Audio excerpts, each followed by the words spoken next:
Welcome back to my YouTube channel. आज हम करेंगे डीके गोयल क्लास 11th की अकाउंटेंसी का चैप्टर 20 जिसका नाम है फाइनेंशियल स्टेटमेंट का प्रैक्टिकल क्वेश्चन का फिफ्थ का B part. Question number fifth का बी पार्ट बच्चों मैंने ऑलरेडी नोट कर रखा है। क्वेश्चन में आपको क्लोजिंग स्टॉक पता करना है। तो देखिए ये क्लोजिंग स्टॉक पता करना है, पर क्लोजिंग स्टॉक से पहले आपको कॉस्ट ऑफ गुड्स सोल्ड पता होना चाहिए, तभी आप क्लोजिंग स्टॉक पता कर पाएंगे।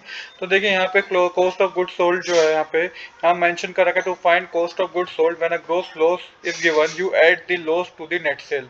तो कॉस्ट ऑफ गुड्स सोल्ड आपको पता करना है और आपको क्वेश्चन में ग्रोस लॉस गिवन है, तो आपको क्या करना होगा, नेट सेल में ग्रोस लॉस को प्लस करना होगा। पर अगर ग्रोस प्रॉफिट गिवन होता तो हमें नेट सेल में माइनस करना होता ग्रोस प्रॉफिट। तो इस केस में ग्रोस लॉस गिवन है, तो नेट सेल हमें सबसे पहले कैलकुलेट करना है। तो सेल्स में से रिटर्न इनवर्स माइनस कीजिएगा, मतलब कि सेल्स रिटर्न माइनस कीजिएगा। तो ये 3,60,000 में से 5,000 माइनस करने पे 3,55,000 आएगा।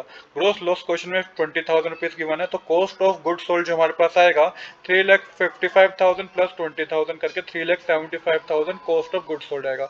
अब क्लोजिंग स्टॉक पता करेंगे। तो देखिए क्लोजिंग स्टॉक कैलकुलेट करने का बच्चों जो फॉर्मूला होता है वो यहाँ पे cost of goods sold calculate करने का जो फॉर्मूला है इसी से हमने बनाया गया है। तो closing stock is equal to opening stock plus net sale plus direct expense minus cost of goods sold.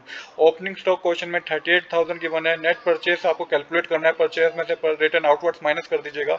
तो 3,40,000 में से 4,000 माइनस करने पे 3,36,000 आएगा। डायरेक्ट एक्सपेंस 26,000 गिवन है, जो कि फ्राइट इनवर्ट्स गिवन है।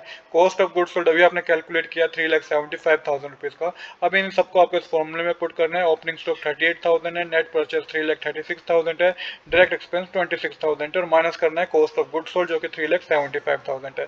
इन सबको प्लस करेंगे तो 4 लाख आएगा। 4 लाख में 3,75,000 माइनस करेंगे तो क्लोजिंग स्टॉक बच्चा 25,000 का आएगा। तो ये हमारा करेक्ट आंसर है। Thanks for watching.